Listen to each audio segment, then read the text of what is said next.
Magandang araw po. Sana po ay nasa mabuti kayong kalagayan. Ako po ulit si Obet. At meron na naman po tayong kwentong ibabahagi sa inyo. Ito po ay naganap sa totoong buhay. Ang kwentong ito ay nangyari sa lalawigan ng Batangas. Ito po ang kwento. Ako nga po pala si Tiano. Tubong Lipa sa may Batangas. Taong 2009 noong nangyari ito. Kasalukuyang 17 taong gulang pa lamang ako noon. Kagaya ng mga ibang kabataan sa ganitong edad ko, may mga tropa ako na halos kasing idaran ko din. Nung panahon niyon ay kausuhan ng gagamba. At isa yan sa mga paborito naming libangan. Pagdating sa gagamba ay hindi kami nagpapahuli. Naghahanap kami ng mga panlaban ng gagamba. Ako at ang mga tropa ko ay gabi-gabing dumadayo sa paghahanap ng mga gagamba. Sa paghahanap pa lang ng gagamba, tila kakaibang saya na yung dulot nito sa amin. Dahil tuwing naghahanap kami ng gagamba, kadalasang madilim na. At dun ko sila madalas tinatakot. Lalo na kapag naghihiwa-hiwalay na kami kakahanap sa gagamba. Gigitlain ko sila. At kapag nagulat na, sabay aabutan ko ng tinapay. Kaya tawanan kami pagkatapos. Napakahilig ko kasing magbaon ng pagkain. Sa tuwing maghahanap kami ng gagamba, tanging ako lang yung nagbabaon. At madalas, ubos yung pagkain na dala ko. Kahit hindi pa ako nakakahanap ng gagamba. Simula nung nauso muli yung gagamba, halos gabi-gabi na kami naghahanap. Kasama yung mga tropa ko. Kung saan-saan kami nakakaabot, kakahanap ng gagamba. Minsan, wala akong nahuhuli. Minsan naman meron.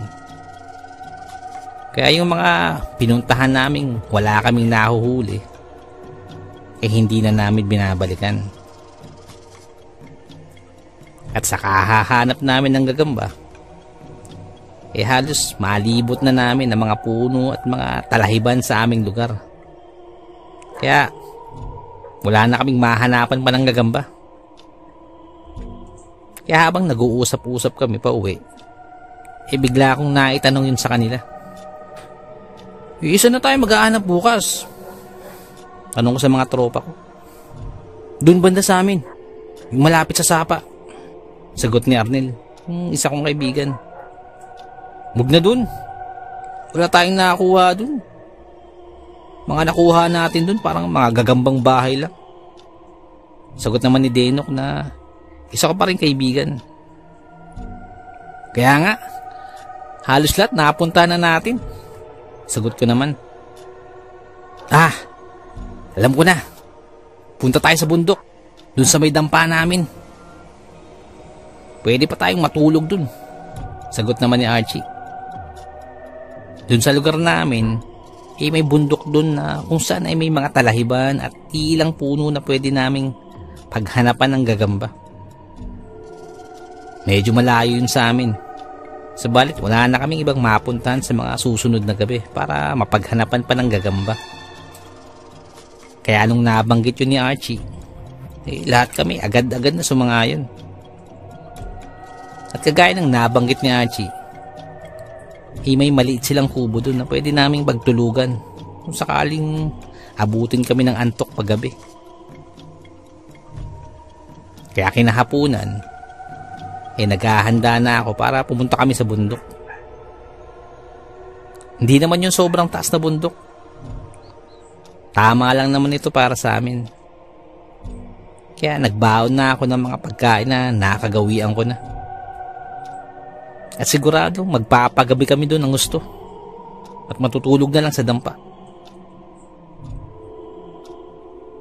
Nagpaalam na muna ako kina inay at itay. Saka tumulak na ako sa aming pagtatagpuan bago pumunta ng bundok ng diretso. Pagdating sa aming pagtatagpuan ay kumpleto na agad kami. Andun na yung mga tropa ko. Halatang ganadong-ganado. Excited na gumayak ang mga to. At kagaya ng inaasahan, ako lang din yung may dalang baon. Takip silim na nang makarating kami sa paanan ng bundok. At tanaw na namin ang dampa nila Archie. Malawak ang paghahanapan namin na lugar. Mga talahiban na hindi naman ganong kataasan. Mga halos kalahati lang ng taas namin. Ngunit bago pa kami pumunta sa dampa, nag-usal muna ako ng orasyon para sa kaligtasan namin. Kung hindi nyo po na itatanong, ay may ipinamana ang aking lola sa aking ina na taglaon ay itinuro din sa akin ni nanay. Tuwing aalis ako o babiyahe, ay lagi ko itong dinadasal. Ngunit hindi ko alam kung gumagana pa yun. Yung dasal yun mga Latin. Pero lagi ko na lang siyang binabanggit tuwing aalis ako ng bahay. Yung mga salitang yun na nakabisado ko na sa palagian kong pagbigkas dito. At bago pa kami nagsimulang maghanap ng gagamba, ay inusal ko na yun sa aking sarili habang papalapit sa dampa. Nang matapos ko ng usalin, ay isa-isa kong tinapik ang mga tropa ko para na rin sa aming kaligtasan. Pagdating namin dun sa dampa, ay naghiwa-hiwalay na kami. Kanya-kanya kaming pwesto. Para makahanap ng gagamba, kanya-kanya kaming lugar. At dahil malawak yung lugar niyon, nagsabi pa ako na maglayo-layo kami para talagang masuyod namin yung mga nakatagong gagamba. Tanging mga ilaw lang ng lente ang nagsisilbing palatandaan namin para malaman kung nasaan ang isa't isa. Sa kakahanap ng gagamba, naglakas loob pa ako na lumayo ng konti dahil parang wala akong nakita dun sa una kong pinuntahan. Makalipas ang ilan pang minuto, nagpatuloy pa ako sa paglakad palayo. Parang nawiwili akong maghanap dito. Magandang lugar. Masarap ang simoy ng hangin. Kaya lalo akong ginanahang maghanap ng gagamba. Hindi ko na namamalayan na napapalayo na pala ako. Nang mapansin kong medyo malayo na pala ako sa aking mga kasamahan, ay tumingin ako pabalik sa aking pinanggalingan. Pagkalingon ko, tila wala na akong matanaw na ilaw. Kadalasan kahit ganito kalayo, agad-agad kong makikita ang mga ilaw ng lente ng mga tropa ko. Pero sa pagkakataong ito, walang ilaw akong nababanaag. Sinubukan kong tumingin muli sa aking pinanggalingan. Yung daan pabalik sa dampa. Ngunit maging doon, ay wala akong matanaw ni katiting na ilaw. Kaya nakaramdam ako ng pagtataka. Sa mga nakaraang gabi na paghahanap namin ng gagamba, ngayon pa lamang ito nangyari. Tumingin ako sa aking paligid. Ni isang ilaw sa aking mga kasamahan. Wala akong makita. Kaya nung sandali ding yun, nagsisisigaw ako. Humihiyaw ako. At tinatawag ko ang mga kasamahan ko. Isa-isa kong sinisigaw ang mga pangalan nila. Ngunit tila ay walang nakakarinig sa akin. Dahil ni isang tugon sa aking mga paghihiyaw ay walang sumasagot. Doon na ako tuluyang nagtaka at medyo nakaramdam ng konting kaba. Kaya nagpasya na akong bumalik. Muli kong tinahak pabalik yung nilakad ko kanina. At habang naglalakad, sumisigaw ako. Tinatawag ko sila Archie, sila Denok, yung mga kasama ko. Halos mapatid na yung litid ko sa liig, kakasigaw. Wala pa din sumasagot. Sa kabila ng kaba na nararamdaman ko nun, nagpatuloy lang ako sa paglalakad pabalik. Matagal-tagal na din ako naglalakad pabalik. Sa tansya ko, nasa kalahating oras na ako naglalakad nun. Wala pa din ako nahahanap ng mga kasama ko. At maging yung dampa ay hindi ko na makita. Ngunit hindi pa rin ako tumigil sa kakahanap sa kanila. Hanggang sa may matanaw ako na isang puno. At sa puno na yun, meron akong nakitang liwanag. Kaya pinuntahan ko ito. Sinusundan ko ang liwanag mula sa punong ito. Nang ako malapit na sa puno, sa hindi ko malamang dahilan, biglang nawala yung ilaw. Doon na ako nakaramdam ng takot. Ngunit pilit ko yung pinaglabanan. Nagtuloy ako sa paglalakad. Nang sa di kalayuan, may natanaw ako na parang isang hayop. Sa kabila ng aking takot, naglakas loob akong magpatuloy maglakad. Hanggang sa tuluyan kong naaninagan yung hayop. Habang papalapit ako, dun ko napagtanto na isa itong kabayo. Di naman yun nakakapagtaka dahil sa aming lugar, meron talagang mga nag-aalaga ng mga kabayo. Yung kabayong natatanaw ko, bagyang nakaharang sa aking dadaanan. At nakatalikod lamang ito. Kahit sa dilim, naaaninagan ko ang mahaba na itong buntot. Nakatayo lamang ito at tila hindi kumikibo. Nang nakalapit pa ako ng konti, binubugaw ko ito para ako makadaan. Ngunit hindi ito tumatabi. Nakaharang pa din sa dadaanan ko. Kaya naisipan kong tumampot ng kahoy para sundutin ito sa puwet para ito tumabi. At yun nga ang aking ginawa. Nang susundutin ko na yung kabayo, biglang lumingon ng kabayo. Pagkakita ko sa kabayo, ganun na lamang ang aking gulat dahil nagtataglay ito ng mukha ng isang tao. Kakaibang takot ang naramdaman ko ng mga oras na yun. Bigla akong pinagpawisan ng malamig sa sobrang takot na nararamdaman ko. Yung ulo niya ay parang sa kabayo. Nagtataglay din ito ng mahabang buhok ng kagaya sa kabayo. Ngunit pagkaharap niya, mukha ito ng tao. Hindi ako makagalaw sa sobrang takot ko. Nang tuluyan na itong nakalingon, dun ko nakita ang buong pagbumuka na ito. Kalahating katawan ay kabayo at kalahati sa tao. Ang pangitaas na bahagi ay sa tao at nagtataglay ito ng dalawang kamay din.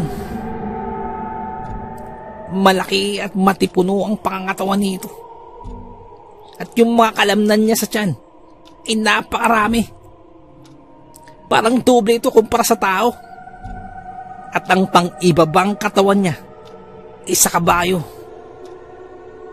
Meron itong hawak-hawak na mahabang kahoy.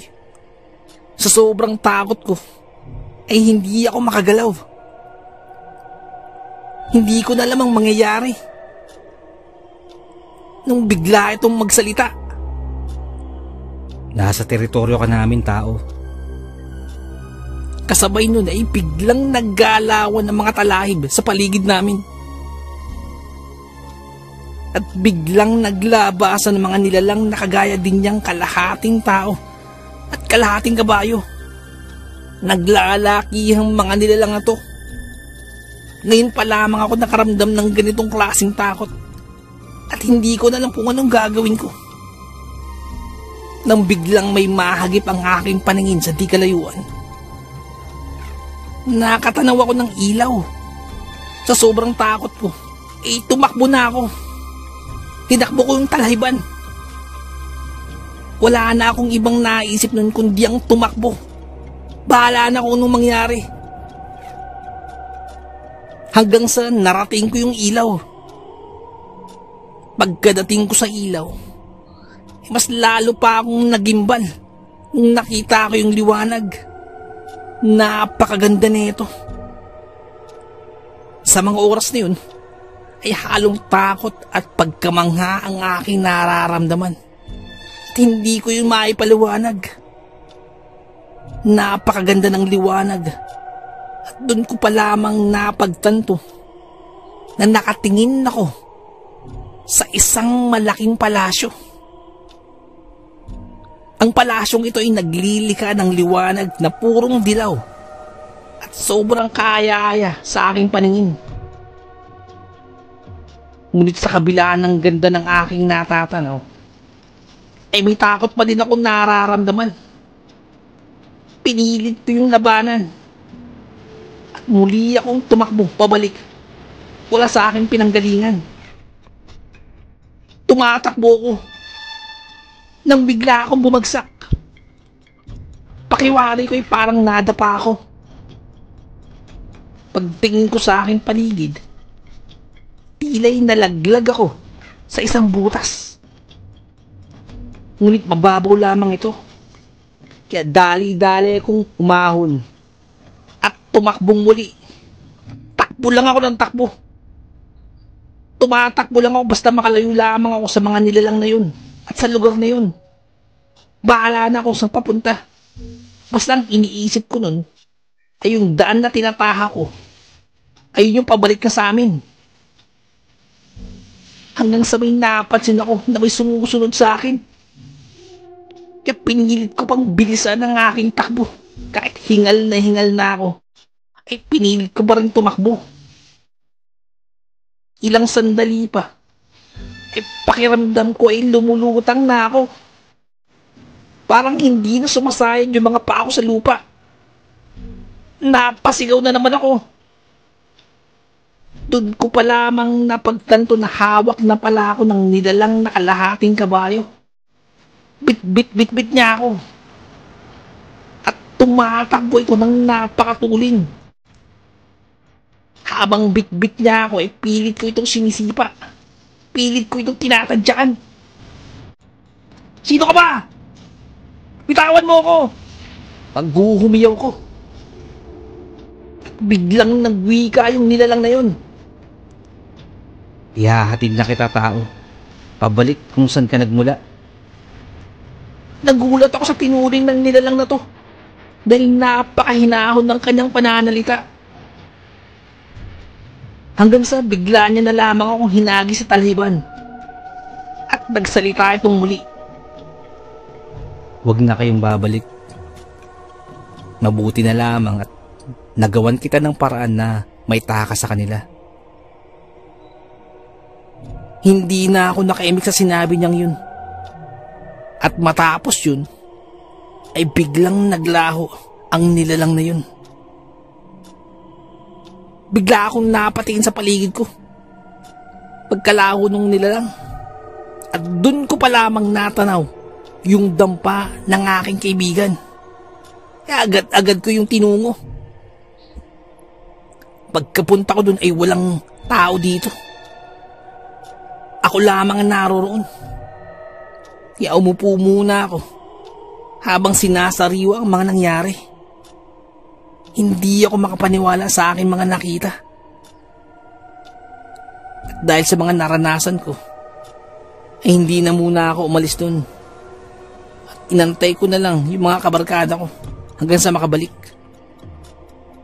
Wala akong dalang orasan nun. Kaya hindi ko alam kung anong oras na ba. Ngunit madilim pa yung paligid. Basta naghintay na lang ako dun sa dampa. Pagkabalik ng mga tropa ko, ay nabigla sila. Dahil ako'y pawis na pawis. Oh! Saan galing? Kanina ka pa namin hinahanap. Bungad ng mga tropa ko. Hinahanap daw nila ako. Dahil nakita daw nila ako na tumatakbo sa talahiban at tinatawag ang mga pangalan nila. Kaya ang ginawa nila ay inihagis nila patas ang daladala nilang ilaw para makita ko. Pero hindi man lang daw ako lumingon. Parang hindi ko to nakikita. Tinangka daw nilang lumapit sa akin. Pero lumalayo naman daw ako. Pero habang nangyayari yung mga kababalagan na yun, eh, hindi ko talaga sila nakikita. Kahit yung mga ilaw nila, eh, hindi ko nasisilayan. Sabi pa ng isa kong tropa, paikot-ikot lang daw ako sa maluwag na talahiban. Hanggang sa bigla na lang daw akong nawala sa paningin nila at yung ilaw ko. At dun ko pa lamang ikinuwento ang mga naranasan ko. Matapos ko yung may kwento ay hindi sila makapaniwala sa mga nakita ko. Pero lubos nilang pinagtataka kung bakit paikot-ikot lang ako sa talahiban. Kaya nagsalita yung sa kong tropa. Baka napaglaruan daw ako ng tikbalang. Napakaiwaga ng ating mundong ginagalawan. Napakaraming bagay ang mahirap ipaliwanag, pero nagaganap. Hanggang dito na lamang po. Salamat po sa pakikinig. Magandang araw po.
Nais ko lamang pong magpasalamat sa lahat po ng sumusuporta sa ating channel, sa lahat po ng ating mga subscribers, sa lahat po ng ating mga listeners, mga silent listeners po, mga OFW listeners mula po sa iba't ibang panig ng mundo. Maraming salamat po sa pagsuporta po sa ating channel.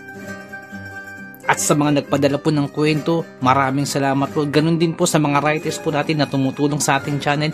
Maraming salamat po.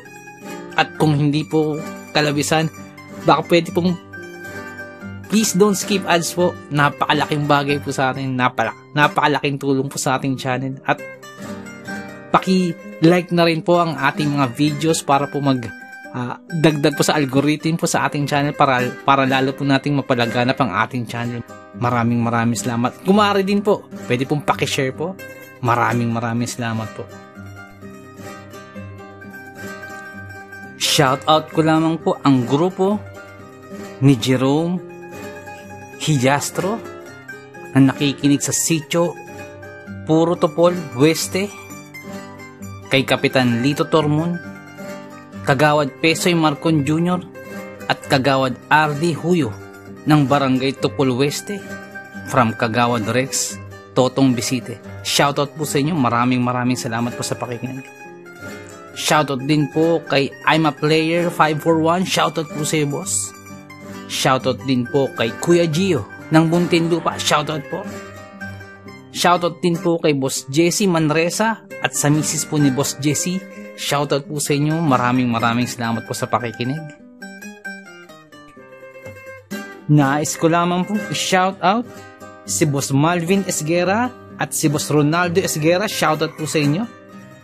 Shoutout din po sa Manhattan Hamburger and Restaurant, din po sa may Bucandalia, Imus, Cavite. Shoutout po sa inyo. Maraming salamat po sa pakikinig.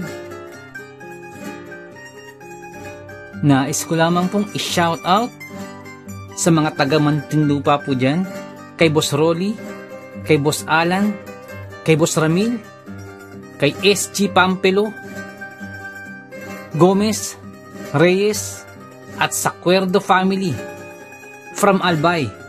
Shoutout po sa inyo dyan. Maraming salamat po. Happy listening to Villanes family, especially kay Lisa, Eric, Vani, Eddie, at kay Tandang Elena Villanes ng Bacolod from Boss Evans. Shoutout din po kay Boss Malvin Esquera, boss. Shoutout po. Shoutout din po kay Boss Beshin 6045. Shoutout po sa inyo. Maraming salamat po sa pakikinig. Nais ko lamang pong i-shoutout si Ma'am Dalisay Concepcion. Shoutout po sa inyo, ma'am. Nais ko lamang pong i-shoutout si Boss Jimmy Kua. Shoutout po sa inyo. Maraming salamat po sa pakikinig. At shoutout din po sa may Samahang Maralita, sa mga tagapakinig po dyan. Maraming salamat po.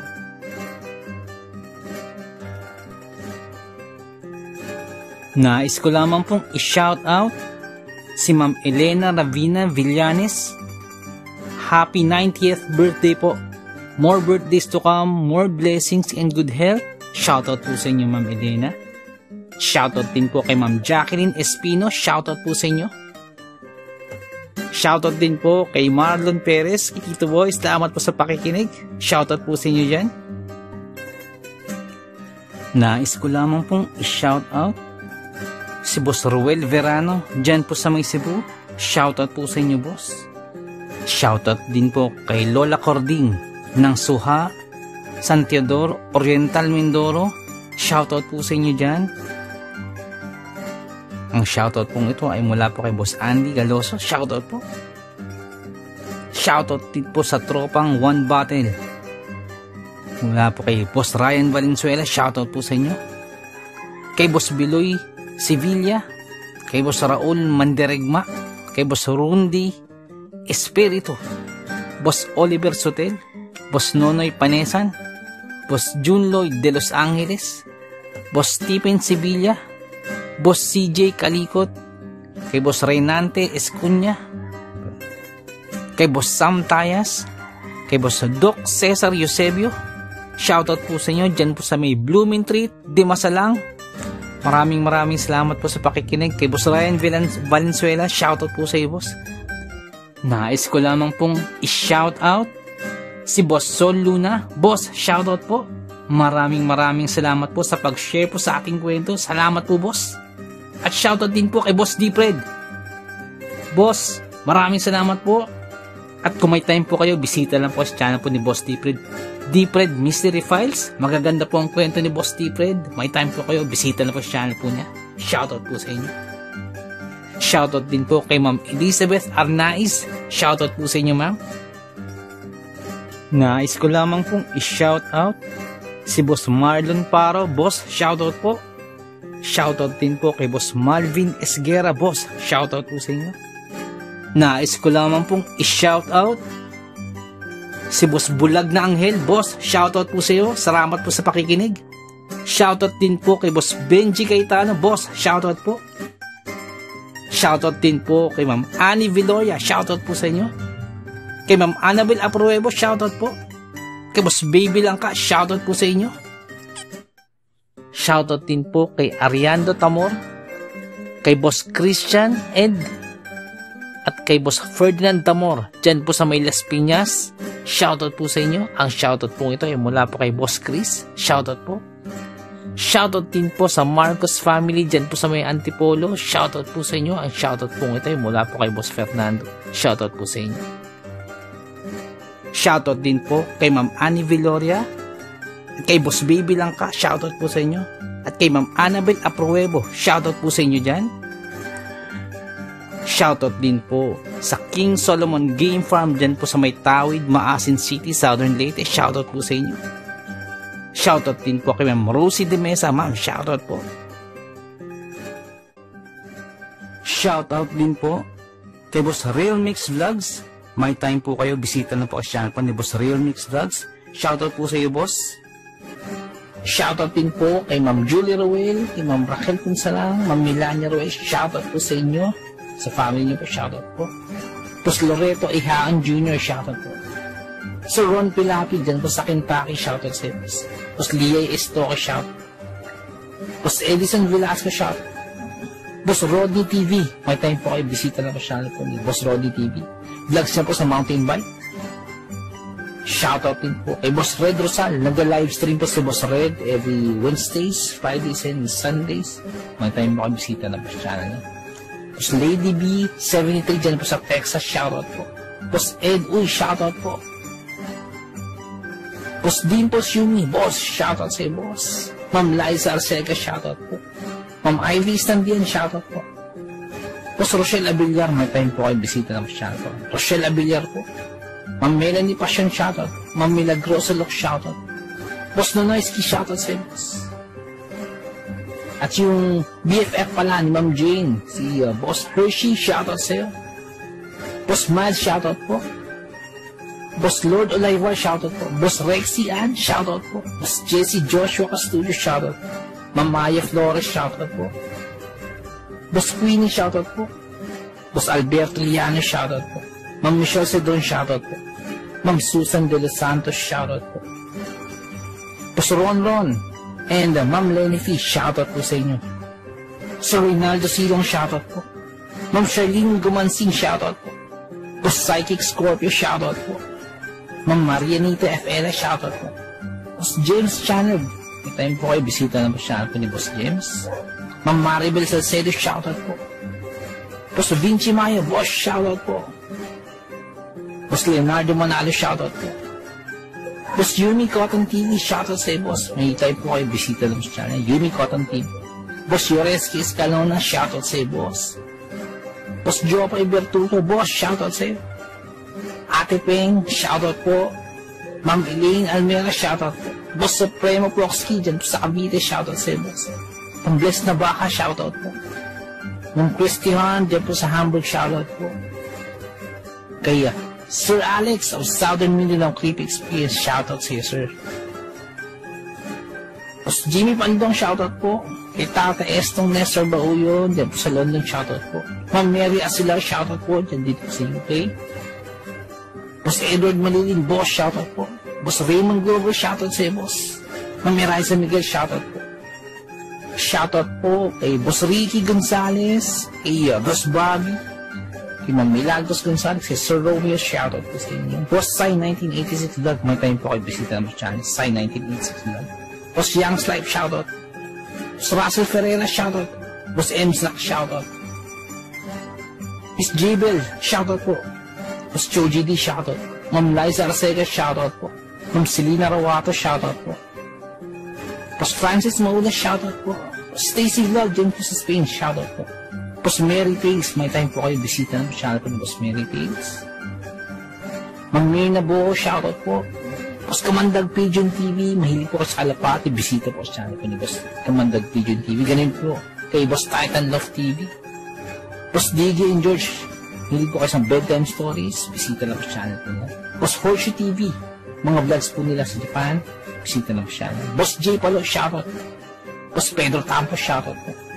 Ma'am Maria Lizel Barro, shoutout. Ma'am Aubrey Delgado, shoutout sa iyo, sa family po, sa husband niyo po. Boss Camilo Aroy, boss, shoutout sa iyo dyan, sa mga taga Southern Leyte. Kay Boss Jesse, ang Manuel at Horror Stories, may time po, bisita lang po sa channel niya. Boss Nico, shoutout sa iyo, boss. Boss Ron Misa, shoutout po. Ma'am Erika Tijano, shoutout po. Boss Angie Tatifuco, shoutout po. Ma'am Ana Sato, shoutout po. Ma'am Eli Cono, shoutout po. Boss Freyas World, shoutout sa iyo, boss. Boss Resi Madrid, shoutout po. Lutong Bahay ni Ming, shoutout po. Boss Wences 666, shoutout po. Boss John Reina Zacati, boss, shoutout. Kay Ma'am Lea Velasquez, shoutout po. Kay Ma'am Shirley Carillo, shoutout po. Sa mga hindi po nabanggit, pasensya po, bawi po ako next time. So, naibigan po din yung ating kwento. Pakihit lang po ang like button, pati din po subscribe. Pakiclick na rin po ang notification bell para updated po tayo sa ating mga kwento. Kung may nais po kayong sabihin, pakiiwan lang po sa ating comment section. Maraming salamat.